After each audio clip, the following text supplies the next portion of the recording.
So your father's a performer. You said he's performed in front of thousands.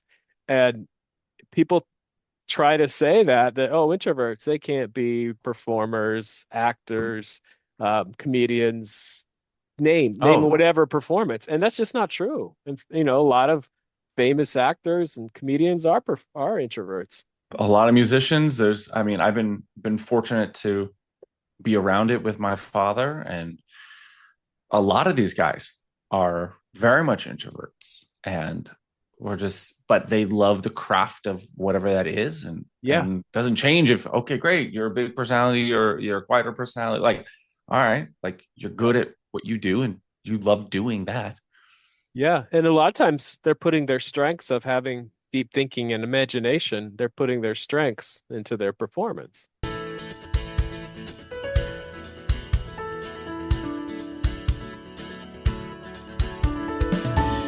Hello, and welcome to episode 276 of the Quiet and Strong podcast, especially for introverts. I'm your host, David Hall, the creator of quietandstrong.com. It's a weekly podcast dedicated to understanding the strengths and needs of introverts, along with strategies for success. Introversion is not something to fix, but to be embraced. Normally, we will air each episode on a Monday. Be sure to subscribe on your favorite platform. Leave a review or a rating. That would mean a lot to me and help others find the show. Tell a friend about the podcast and help get the word out there that introversion is a beautiful thing.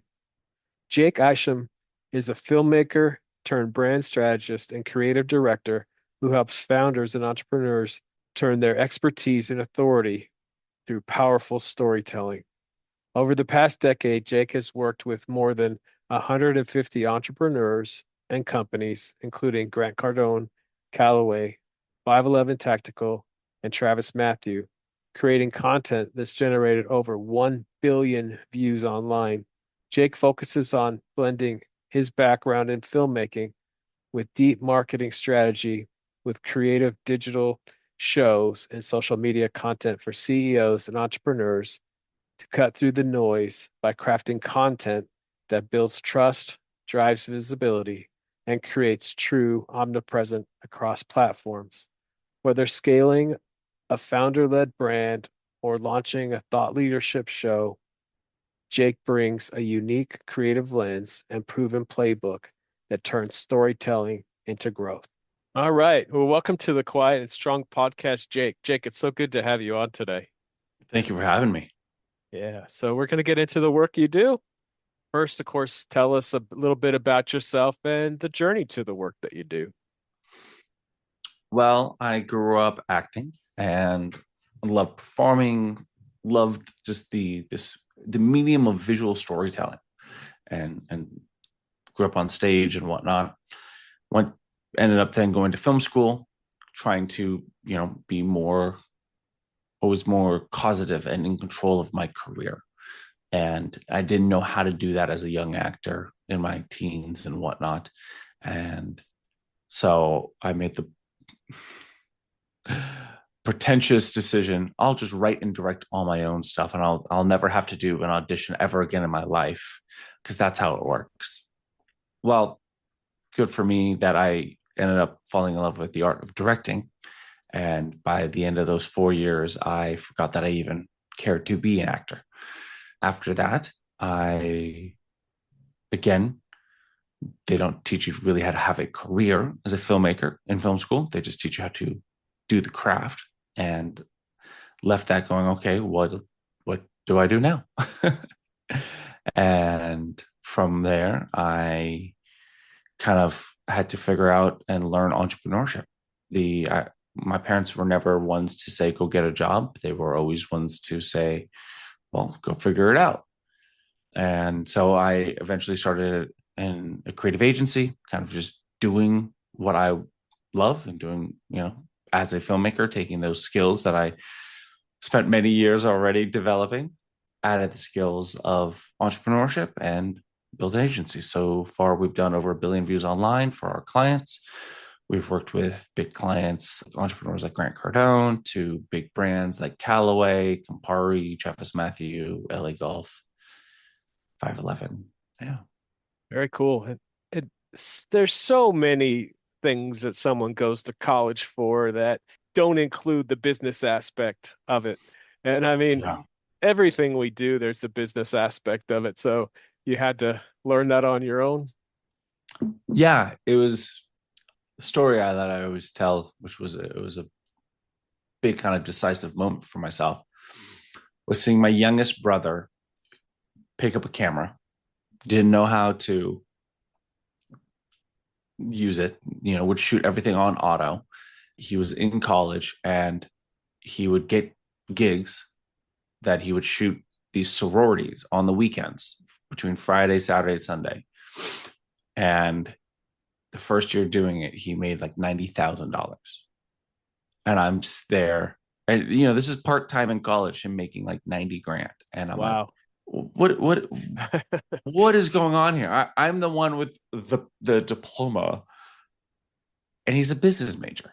Now, my youngest brother, he was always entrepreneurially inclined. He had started a video editing business as a teenager in high school and doing well.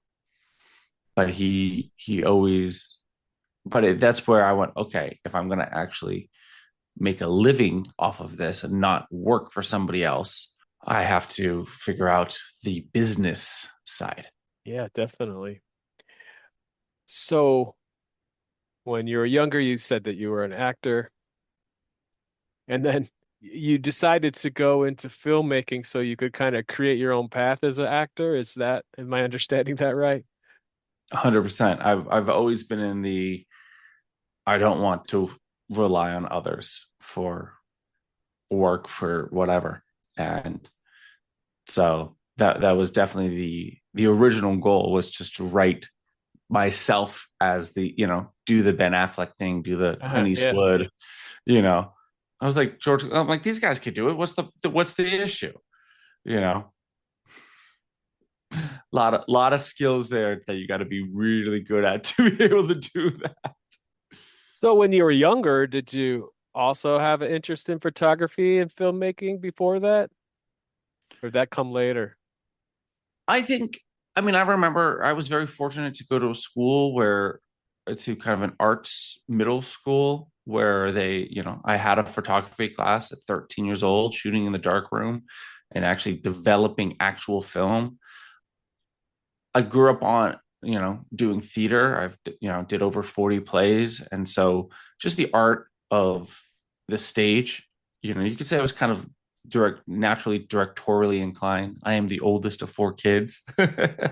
So, being able to run my siblings, when we would, yeah, I mean, I kind of always had an interest in the arts and in the entertainment. I did music a lot at the same time all growing up. I was very fortunate. Both my parents are artists, so was very fortunate because of that to have, being that that's what they do as a career, to go, great, yeah, you can do this as a career. This is not far-fetched or some elusive dream that is unreal. My parents make a living through their art. Yeah, what was their art?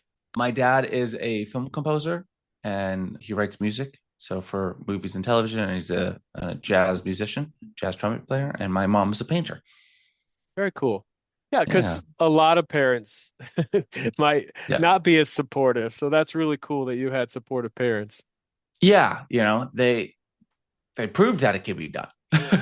Right, right. So, and hence they're like never saying, go get a job. It was just go figure it out. My dad was a working musician from like the age of 13. It's just what he did his entire life. And my mom runs the business of my dad's company while additionally she's a painter. So it was always just like, yeah, you want to be an artist? Okay, go make art. Go figure it out.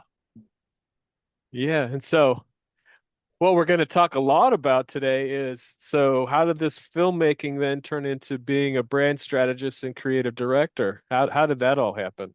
Well, I think, I mean, it was not a overnight thing. It was a multi-step process.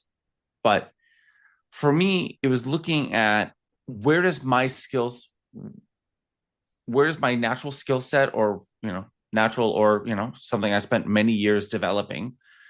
8+ years of this filmmaking directorial craft, how what's a marketplace that I can actually sell that in? Kind of entrepreneurship 101, if you really think about it.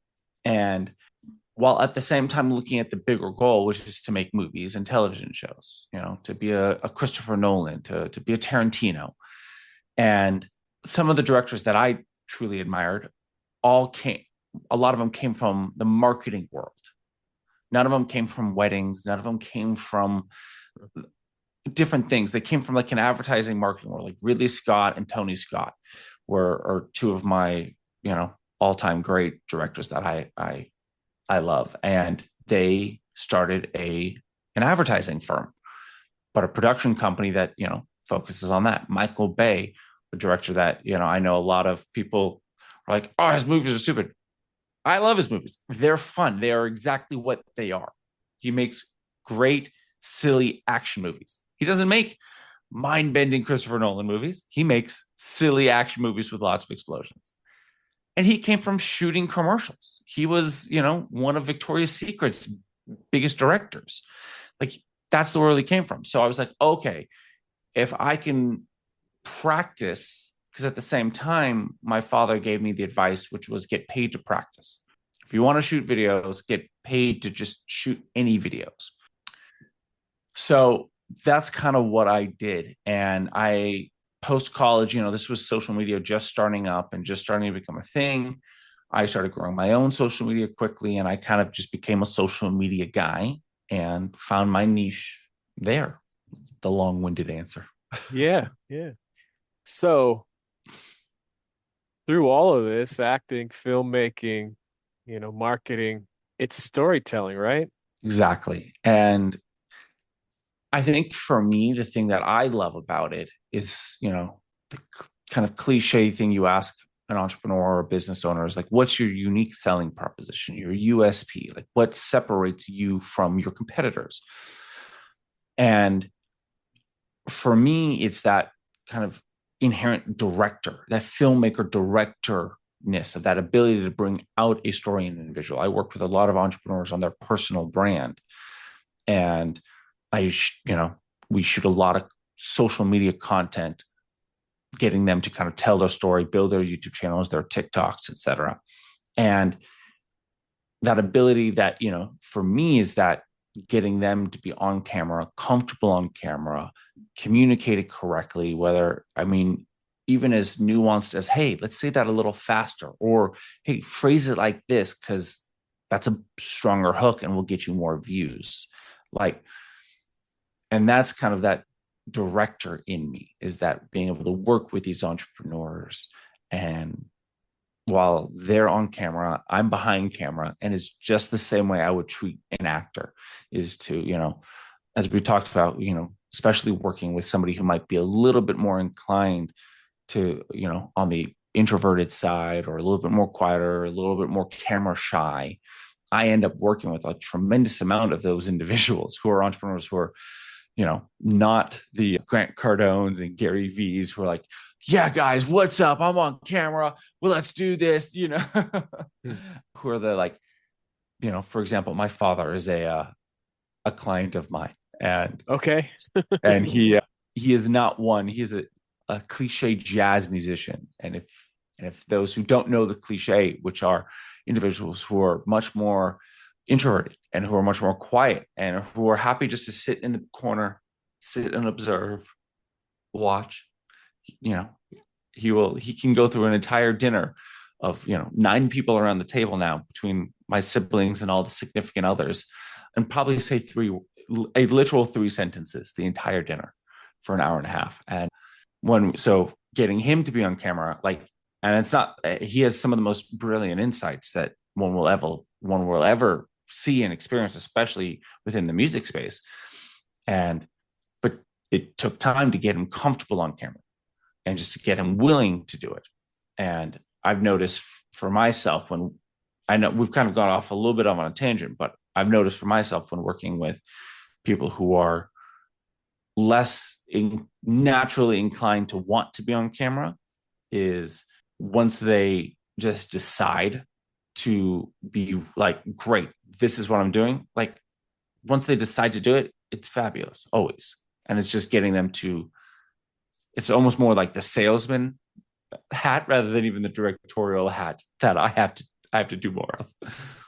Yeah. Yeah. And with your father, he's maybe not saying a lot, but I'm sure he's thinking a lot, right? Oh, 100%. I mean, that is the cliche. I mean, I also have a Jewish mother who is, you could say, the antithesis of an introvert. Okay. Okay.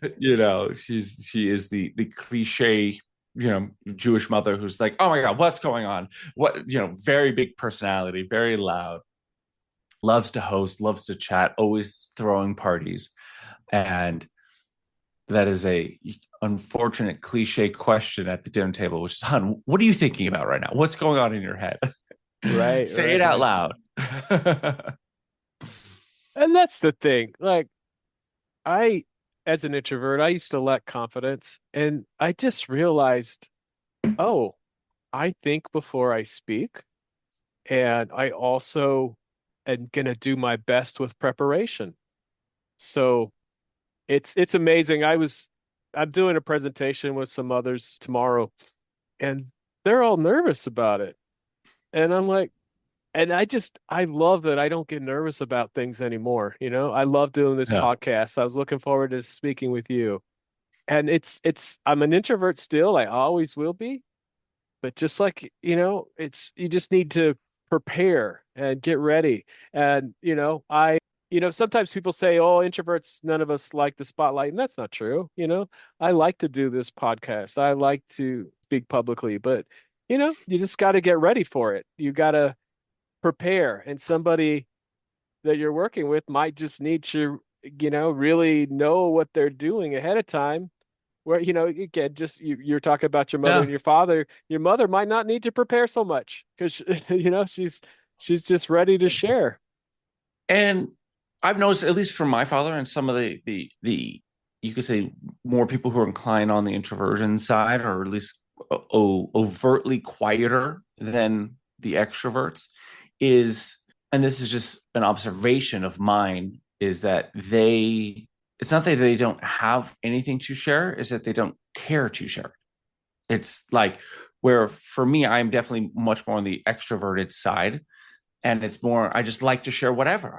I enjoy the act of talking. I enjoy the act of sharing. Where I noticed my dad, like, my dad is a performer. Literally by trade, he is a performer, and is performed in front of, at any given time, tens of thousands of, like, he's performed with some of the biggest names as musicians, and on some of the biggest stages in the world, and he loves it. But when it comes to like the dinner table, it's like he doesn't feel like he needs to jump into the conversation. And as much as we would love to have him part of the conversation, he's like, I don't have anything to add. I don't care to, I don't have the need to like contribute to this conversation. And that's the simplicity that, like, I have seen with him. And it's just like, okay. And so sometimes we're like, hey, please contribute to the conversation. Because then he'll go, I don't have anything to say. And that's just the simplicity of, or at least for me, that I've observed. It's not that even a nervous, or even, or this or that or whatever. It's just like, I have nothing to contribute, so I'm not going to try to contribute something just to contribute. Yeah, that's such a good point because there's a couple things going on when people are quiet. Just like you said, sometimes they just don't feel like they have something to contribute, and that's great. They don't have something to contribute. But definitely who I'm speaking to a lot on this show is those that want to contribute, but for some reason, the lack of self-awareness, they don't know how to. Maybe they Sure. don't know how to be on social media. They don't know how to show up like that. That's a lot of who I'm speaking to. But also the person that doesn't feel like they want to contribute, that's okay. And a lot of times we're made to feel like, oh, Yeah. why are you being so quiet? And it's like, I'm listening, I'm taking it all in, so that's Which, okay. and that's a lot of, or at least I've noticed with my father, who, again, kind of the yin and yang, you could say, with between my father and my mother, who My mother's the one who's definitely like, okay, great, let's talk about this, Yeah. and the joke, I don't even know if it's an actual saying or if it's my mom saying, which is, I need to know the he said, she said, which is the, I need to know every single detail, Yeah. the play by play, the script, the exact script of how it went down when you recount stories to my mother. Yeah. And we bust myths on this show, and this is one that comes up often. So your father's a performer. You said he's performed in front of thousands. And people try to say that oh, introverts, they can't be performers, actors, comedians, name Oh, whatever performance. And that's just not true. And a lot of famous actors and comedians are introverts. a lot of musicians. There's, I mean, I've been fortunate to be around it with my father, and a lot of these guys are very much introverts, and we're just, but they love the craft of whatever that is, Yeah. and doesn't doesn't change if, okay, great, you're a big personality or you're a quieter personality, like, all right, like, you're good at what you do and you love doing that. Yeah. And a lot of times they're putting their strengths of having deep thinking and imagination, they're putting their strengths into their performance. 100%. So let's talk a little bit more about storytelling. What makes a good story? I mean, there's lots of different elements. I look at it in kind of two pillars or two buckets, however, you want to visually slice it. I look at it as in, there's the technical elements of a good story, and then there's the, creative elements of a good story. The technical elements of, like, okay, great, what's our hook, or what's your intro, what's your, kind of, what's the thing that grabs you at the beginning. That's always the, and then you need the body and how it builds, and, and then you have, your ending. And that's kind of more that, the technical. But then you have, like, what makes a great story is the ability to communicate it, and how the message behind it, and how well you can communicate that message. Yeah. And do you find that people can get better at storytelling? Oh, 100%. It's like everything else, it is just a skill. Like, it's just practice. And it's kind of, I was already thinking of that a little bit earlier with just one of the previous things that we were talking about, like, those who might be, again, a little bit more introverted, as we were just talking about, like, oh, well, it, whether you're getting on camera, you're doing this, it is just a muscle. You could be like, I know a tremendous amount of extroverts who have struggled to be on camera. I know introverts who've either naturally inclined to be on camera or vice versa. Like, just because you're introverted or extroverted doesn't mean you're, like, good on camera and, like, you're a good person. Like, it is a skill like anything else. And it has nothing to do with kind of how you're naturally inclined to talk with others. And, like my mom, again, the extrovert, when we first, again, who's also a client of mine, when we started doing videos together, like, I had to really work at it. You could say, even when I first started doing, like, social media videos, oh my God, it was horrendous. And even which is very different skill than even being on podcasts. I remember the first handful of podcasts, I was like, oh my God, I fumbled through all of these questions, and like, but as I did more podcasts, I got smoother, I got better. Similar stories that would come up, the story about my brother. How do I phrase this so it's becomes better? And it's just practice. And it's not literally anything more than just practice. Yeah, that's so key. I'm glad you said that because we just get better, whether it's being on a podcast, a host or a guest, or public speaking or doing social media videos. I always say, I'd like to think episode one was just awesome and I was just as good as I am today, but it's not. I have gotten so much more comfortable, but you got to start, with whatever it is that you're doing and Yeah. just keep, reflecting and keep it getting better. And it has nothing to do, just, especially, I know your podcast talks a lot to introverts. It has nothing to do with being an introvert versus an extrovert. It is just comes down to amount of hours of practice.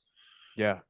Like any skill that that your listeners have developed, any sport, cook, like literally any skill can just be learned. Any knowledge can be gained and then practice. And that's the simplicity of it. And this is talking on camera, the ability to tell stories. It just is something that needs to be learned and then practiced. And it can't just be learned. Like you can't just spend 10,000 hours studying it on YouTube or reading books or, going to seminars. There has to be a certain amount of hours actually doing it and knowing that, okay, great, it might suck, but it'll get better. Yeah, for sure. So, with someone's brand or message, how do you help your clients figure out what that should be, what they should be known for? Usually, for the most part, it's obvious because it's what they're already doing. And it's usually just putting up a mirror to them. To like, that's the blunt honesty. It's usually just being like, what do you do? Well, we're the best pest control in this county. Great. Like good. Let's just talk about that. Or, it's like, well, I always end up, let's say an entrepreneur is wanting to build their more personal brand and they kind of don't know what they want to focus the conversation. It's like, well, what conversations do you end up having? It's like, well, I always tell, people that, I mean, for example, right here with you, it's like, look at that you've built a personal brand around being an introvert. Great. It's like, well, I always end up getting into conversations with people about being introvert and extrovert and, giving advice to people who feel like they're, worried about being an introvert. Great. So it's usually asking a couple of those right questions, which again, you could say a little bit comes naturally to me, naturally, big air quotes. It's what I spent 6-7 years training before doing it professionally, which I've now spent over a decade doing it professionally. So I've been doing it for 15 plus years as a film director.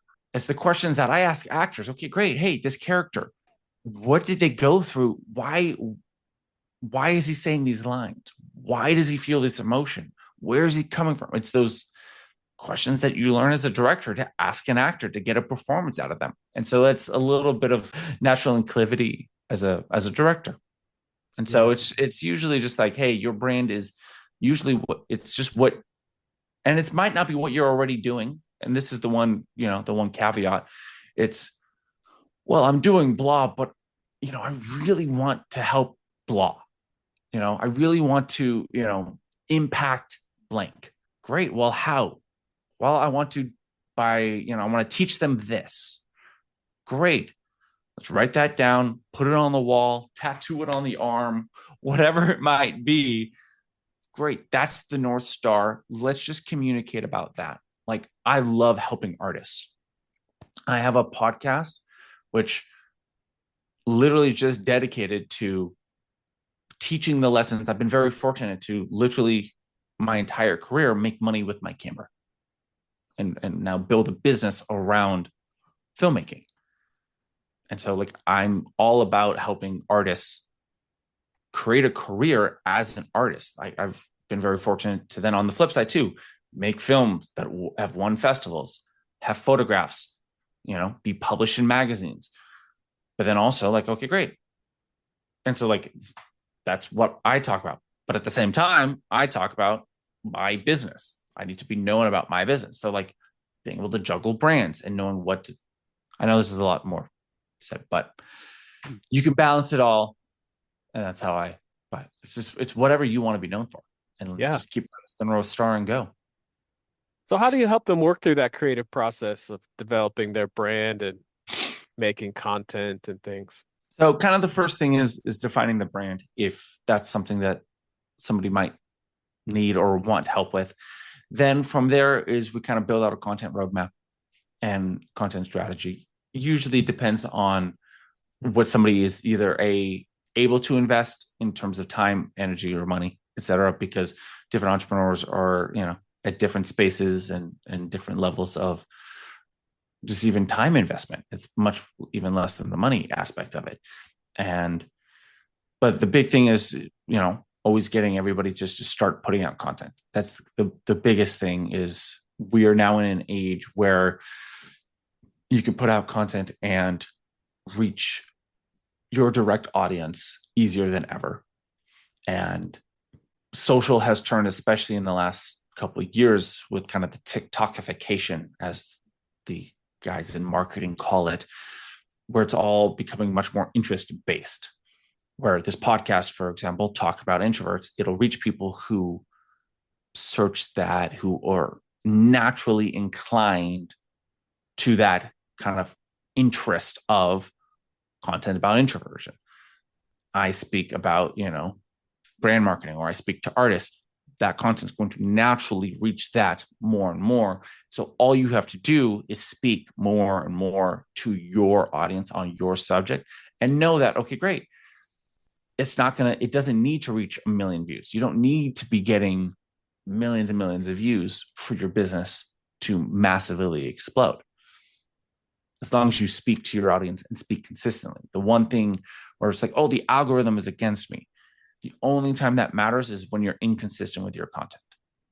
Every time else, it's a falsity where you're not just the storytelling itself. You don't have the right hook.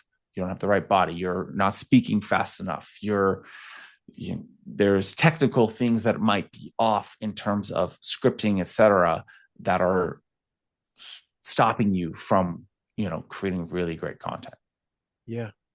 So related, I heard you on a podcast talk about omnipresence. What is that? Yes. So omnipresence is a fancy marketing term for just being everywhere. And it's this basic concept we're talking about, but just kind of like, okay, great. How can you take advantage of the content you're creating and really expand it? And so I kind of look at content in a couple of different phases, and you kind of graduate phase by phase by phase. And it's not an overnight thing. It's not like, great, we're going to do this all in like a matter of 3 months or 6 months. It could be 5 years. But basically, you just pick a platform that you like and just start making content on that platform at any sorts of consistency. Ideally, you'd be putting out at least, if it's written, once a week, if it's videos, 3 times a week, or if it's like long form videos, once a week, like just any sort of consistency on whatever channel you like. And then it's okay, great. Now let's take the same content and repurpose it on multiple channels. And that's now we're starting to build omnipresence. So let's say you're doing vertical videos and you're making these, little 1-minute TikTok videos, and let's just say you like Instagram particularly, and you're doing 3 times a week, Monday, Wednesday, Friday, and you go, great. For, $20 a month or something, you can find a social media scheduler and have it go on YouTube Shorts, Instagram, TikTok, LinkedIn, because we're business people here. You could probably have it be going to an X or Twitter. You can have it be going on Threads. You could, for literally a couple bucks a month, or if you want to take the extra time, take that same pieces of 3 content each week and have it go to 4, 5, 6, 7, 8 channels. You've now 8x'd the amount of views you're getting, even if each of the videos only get 100 views, right? Which is nothing in the scheme of things. You've now gone from, 300 views a week to 2,400 views a week. It's amazing. Think about how much your business will grow. Now, one video goes viral on one platform, usually it'll get more views on more platforms. So you're naturally growing. That's where you're starting to build this omnipresence. For example, David, is there a platform that you like to consume content on? Yeah, What's your platform of choice? I do a few, but I like LinkedIn. I also like Instagram. So there you go. I'm a TikTok guy. I'm a TikTok and YouTube guy. So if there's somebody who's trying to communicate to both of us, they won't reach me on LinkedIn. I don't really consume content there. They'll reach you there. But if they post that same piece of content on TikTok, it'll reach me, but it wouldn't reach you. For very little effort, you can do that. Then the next thing would be great. How do we start systematizing? How do we start, putting a little bit more attention so we can go from 3 videos a week to 7 videos a week, one a day? These platforms like TikTok, you could be posting 6, 8 times a day, you know, Twitter, X, however we want to call it. You could be posting 20 times a day on that platform. Like it doesn't matter. And the the way you'll grow is just by literally posting more. Now, the final phase, and this is where people get worried about, oh, I need to do that. It's like, no, no, no, no. You need to go through these a lot more. Is okay, great. LinkedIn, let's post what's really good that LinkedIn likes. LinkedIn loves polls. So if you're not taking advantage of polls, I always notice my polls get triple the amount of impressions than my other content for whatever reason. Take advantage of that. Do 2 polls a week. You might want to write longer captions for a video on your LinkedIn versus on a TikTok or a YouTube short. So it's getting, okay, great. Instagram loves carousels. Let's make some really good carousels for Instagram. It's not going to go on other platforms, but that's, again, the very last phase of content creation and that'll be when you have a team. You'll have a creative director, you'll have editors, you'll have a full team doing that for you. Again, as the entrepreneur, you're going to just be making the top level content. Your team will help do that. Yeah. Awesome. Any other general advice on social media? Start. Yeah. The biggest thing is that start and stay consistent. Find a number and find a way of creating content that you enjoy and that you're willing to stay consistent on. And that's the biggest thing. I always compare it to the gym, where what's the most important with the gym is just consistently eating healthy, consistently working out. You can have a cheat meal here or there, but it's going to be much better to go to the gym for 20 minutes, 3 days a week, and not have sodas, but have a dessert on the weekend. Fine. Compared to, great, I'm going to not eat for 3 days and then go to the gym for 2.5 hours and then do whatever and then eat pizza the next 5 days. Yeah. That's essentially when people are like, great, I'm going to do videos. I'm going to do 2 videos a day and put them out there. And then I'm going to stop for a month and a half. Right. Well, you're not going to see results that way. So, Jake, this has been a wonderful conversation. Is there anything else you want to add today? no, I mean, just do it. Have fun doing it. It's about consistency. And the more you do it, the more you learn.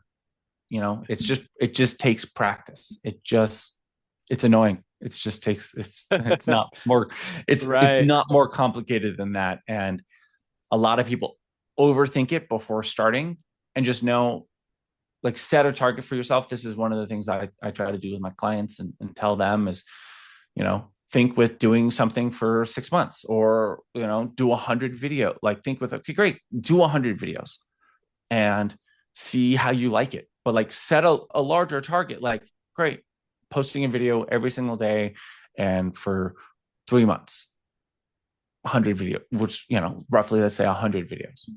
And then that could be over 6 months. And you go, oh, then you can compare your actual KPIs, but also how you feel about it. You go, great, can I do this for another 100 days?